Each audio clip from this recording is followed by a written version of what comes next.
Good afternoon, everyone, and welcome to this Cowboys edition of Langerr at the mic live here on my YouTube channel. It's been a busy week, so unfortunately I haven't been able to post any videos last week. Been running a lot of errands since I started my first day at school at the College of Sports Media in Toronto yesterday on Tuesday. So finally I got inspired to get started with making videos again, and hopefully I'm going to post more going forward. And now that I'm in a routine, so let's do it. We got Cowboys training camp still in full swing, NHL playoffs going on. My bracket doesn't look very good, unfortunately, but yeah, let's do it. We're going to talk about the Dallas Cowboys and Ezekiel Elliott today, because what happened recently is Leonard Fournette of the Jacksonville Jaguars got cut, and the Jaguars are just basically clearing house, man. Like, just the Jaguars, they're trading everyone. Like that 2017 team from the team that went to the Eastern Conference, or the AFC Conference Championship in 2017, the Jaguars did.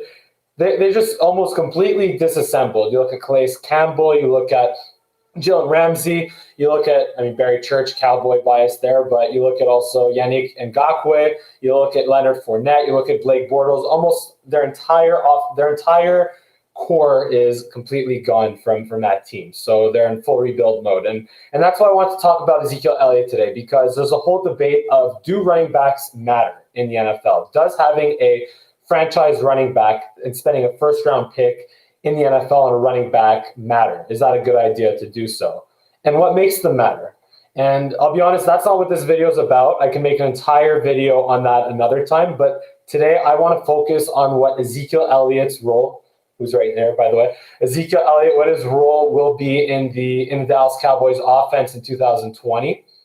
And given that the Cowboys have Dak Prescott in a contract or a franchise tagged year with Amari Cooper and Michael Gallup and CeeDee Lamb and Blake Jarwin and all that, right? So where does Ezekiel Elliott, the fourth overall pick from 2016, where does he fall into the Dallas Cowboys offense, and what will his role be under Mike McCarthy after 4 years, 16, 17, 18, 19, 4 years of Jason Garrett? So let's get to it. Right now, what I looked at is just the general idea for Ezekiel Elliott in 2020 is that he needs to run the ball successfully. What does running the ball successfully mean? Well, that means on first down that you gain 4 yards on 1st and 10, right? On second down, I believe it's you get half of the yardage that's left to gain, right? So if it's 2nd and 4, that means you need to gain second and 6, that means you need to gain at least 3 yards, or 2nd and 10, you need to gain at least 5 yards, right? And then the third down is that you need to get 100% of the yards. Those are successful runs in the NFL. That's the definition for successful runs. So what we need to look at is, three things in the last 4 years in Ezekiel Elliott's career. I looked at successful running percentages. I looked at the number of big explosive runs and yards per carry. Because, again, for Ezekiel Elliott, the important thing will be running the ball efficiently, right? Yards per carry is a big thing, but that doesn't tell the whole story, because if Ezekiel Elliott is in a lot of short yardage situations on 3rd and 1, 3rd and 2, 3rd and short, well, that means he has to pick up the first down, and just 3 yards is more than enough to do so, right?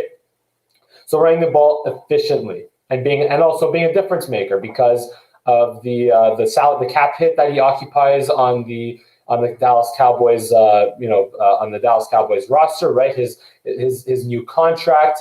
He's supposed to be a difference maker in this offense, right? So we still want Ezekiel Elliott to be a difference maker, even though he might not be the forefront of this Dallas Cowboys offense in 2020 and going forward with, like I mentioned, Amari Cooper, CeeDee Lamb, Michael Gallup. So running the ball efficiently will be extremely important. And if you look at the last 4 years, Ezekiel Elliott, his successful runs percentage in 2016 was 57%, 2017 was 57%, 2018 was 49%, and 2019 was 56%.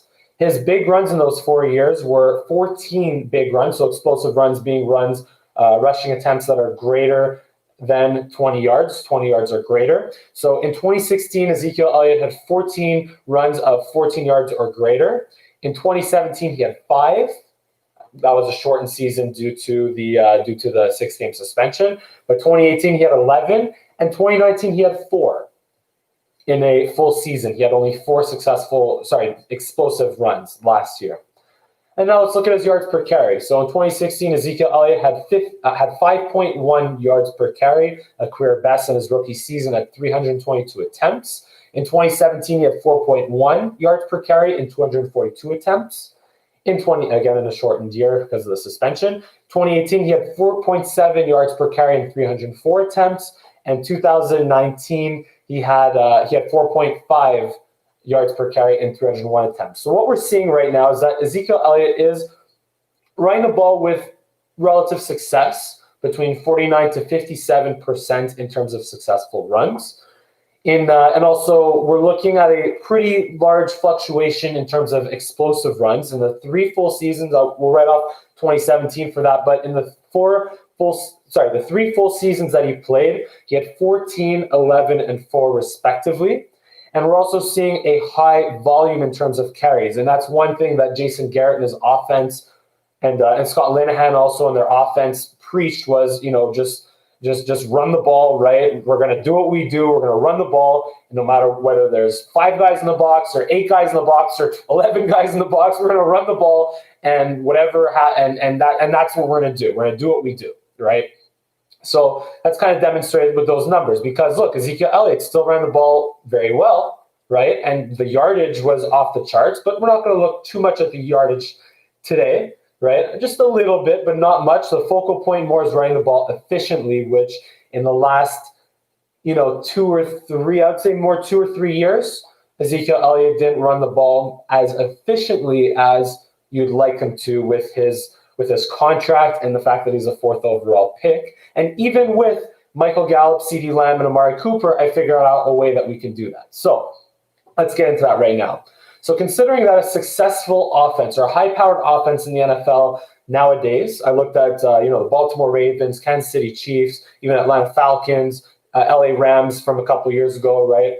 Dallas Cowboys last year. Successful offenses, right, need at least 6,000 yards of total offense to be a top 5, top 10 offense, right? I would say the Cowboys should even be looking at being a top 5 or top 3 offense. So that would be even closer at 6,500 yards, right? But let's just say 6,000 yards of offense, because if the defense is playing all right, and if you're getting touchdowns, you're getting points, you're getting turnovers, you're burying teams early on, that means you might not have to throw your way back into games. That might mean that you won't have to put up that 6,900 yards of offense. But yeah, let's just say 6,000 yards of offense is what is needed to be successful offensively.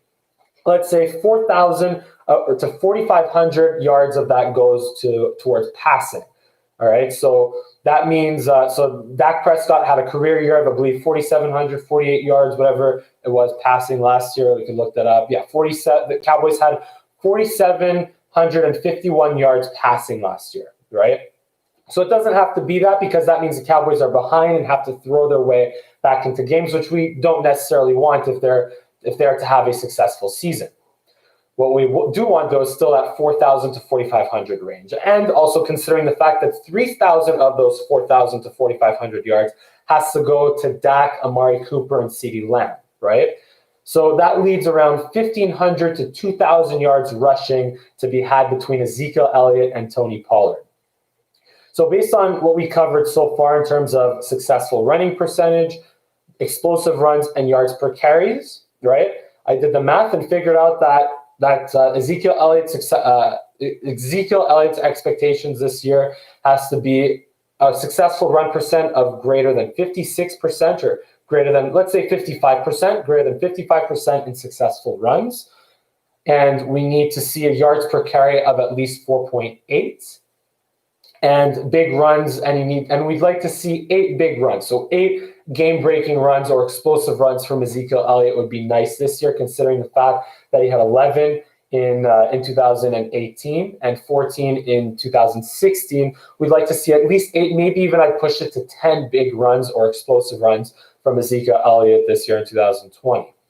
And that's good for a yard per carry average of 4.8.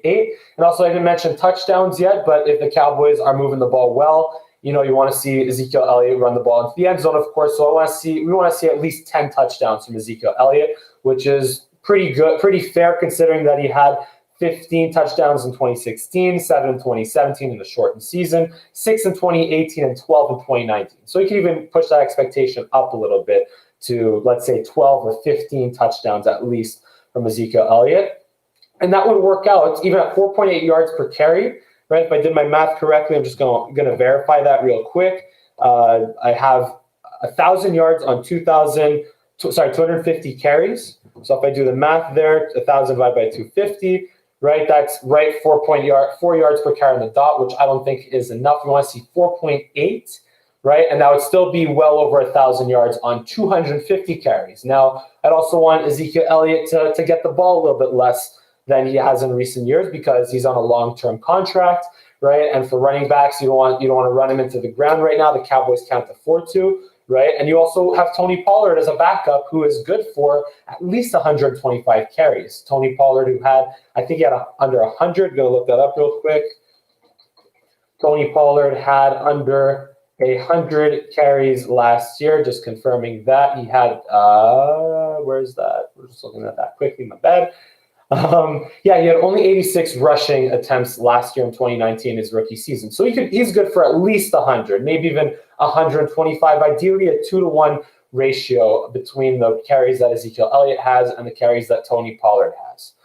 And that's Tony Pollard averaging at 5.0 yards per carry average.